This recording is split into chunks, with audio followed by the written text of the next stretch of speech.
Hello everyone, welcome to Gardening with Brother Nature.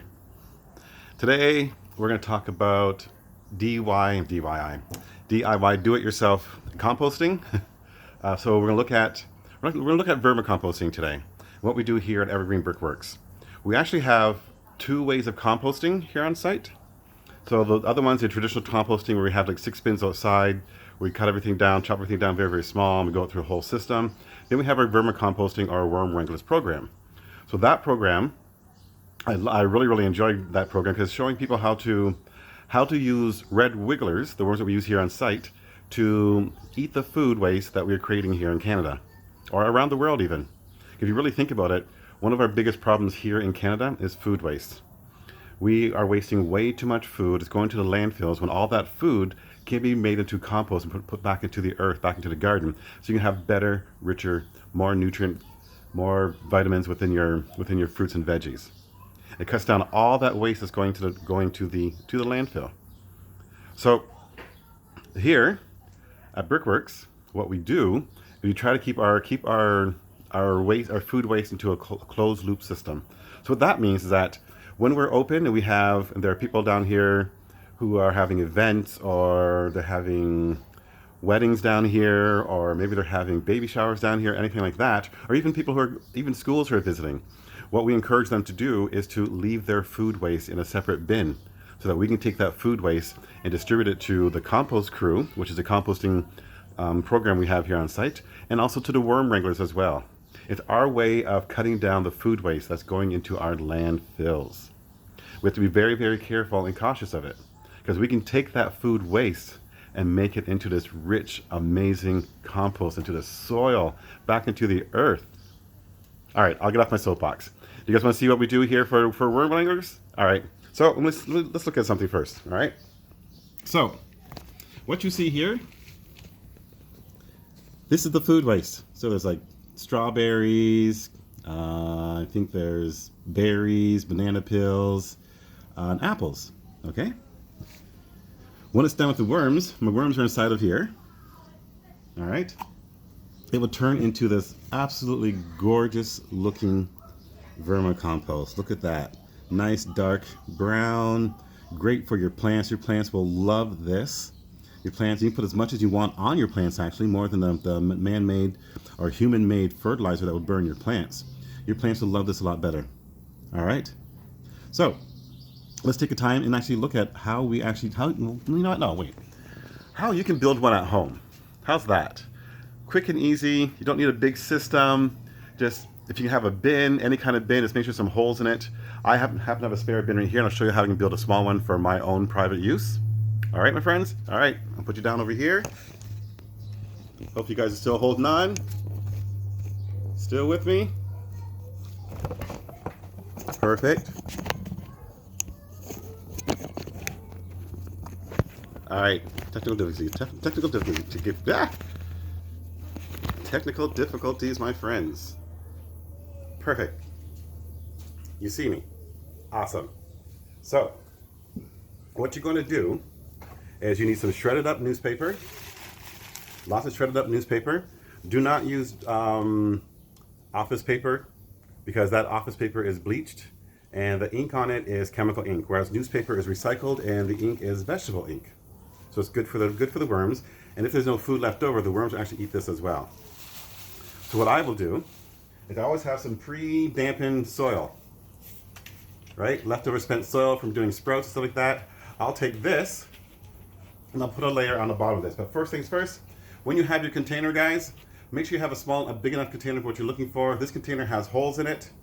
Cut your holes in the sides for airflow. You need airflow inside there. I even have holes on the bottom as well, with screen inside there as well, so just in case there's any flies or anything, they won't really get out, because sometimes flies do happen. But we'll talk about how to take care of that as well. All right, so it's got nice holes in there. I even have a drip tray to capture anything that may drip out of the bottom. And I'm all about upcycling. This is an old tray that I could kind of put the base to. So, what I would do, I have my soil right here. Nice pre-dampened soil. I'm going to take some of this and lay it at the bottom. All right, lay it at the bottom.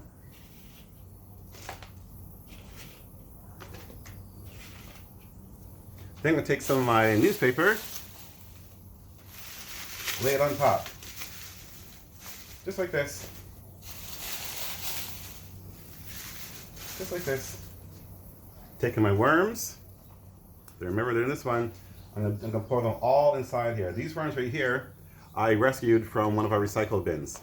All right? I'm going to take these guys and place them, just sprinkle them around in the bottom. Just sprinkle them around. So you can see inside there, that's what it's going to look like. So I just kind of sprinkle the worms around. All right?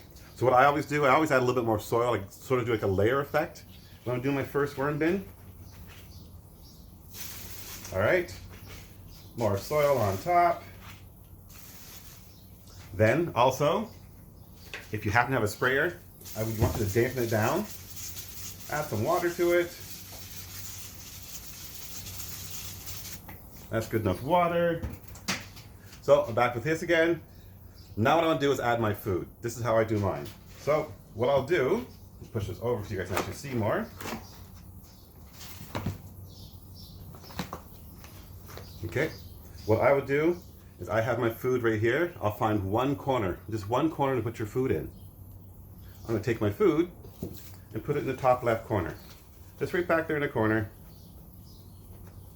Make sure your food is nice and chopped up. If you can get it even smaller than this, even better. Make it like a smoothie. The worms will love that. So what I do is they'll take it, put it in the corner, add a little bit more soil to it. Then I'll put some more newspaper on top. Like I said, doing sort of a layer effect. Have my newspaper. It's fun to have you work this with your kids too. You can have your children rip off the newspaper and get it all ready. The children can have fun just ripping them apart. All right, more newspaper on top of there. All right, there's my newspaper. And I'm going to add some more water on top of this. Just kind of dampen it down because worms do need to have dampened bed. So the newspaper is their bedding. If you can still see me, newspaper is their bedding. All right. The soil helps them to. There's still some food inside the soil. Will help them move through the soil as well. The worms are in there. The food's in the top corner. One thing I'd say about the food: when you are placing your food in the corner, what you can do is take like an egg or a rock and just put it in the corner where the food is. And once that food's gone, you put your food in another corner. Put the rock over there. All right. What you should know when you're doing this, when you're doing your vermicomposting, that worms, red wigglers, they're basically vegans. So that means no ice cream, no oils, no fats. They want fruit scraps, they want veggie scraps, they like rice, pasta, crushed up eggshells. Remember, they have to be crushed up, all right? Coffee grinds, tea leaves.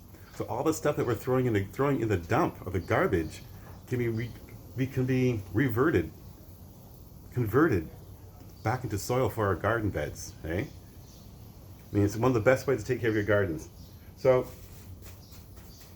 with that, my friends, you've seen how I built one of our vermicomposting beds at Evergreen Brick Works. I want to say thank you very much for tuning in. And like I always say at the end, find a way to be nature. If you really, really want to take care of your plants, find a way to be nature, because nature knows how to take care of her plant babies. All right, my friends. Bye for now. See you next video.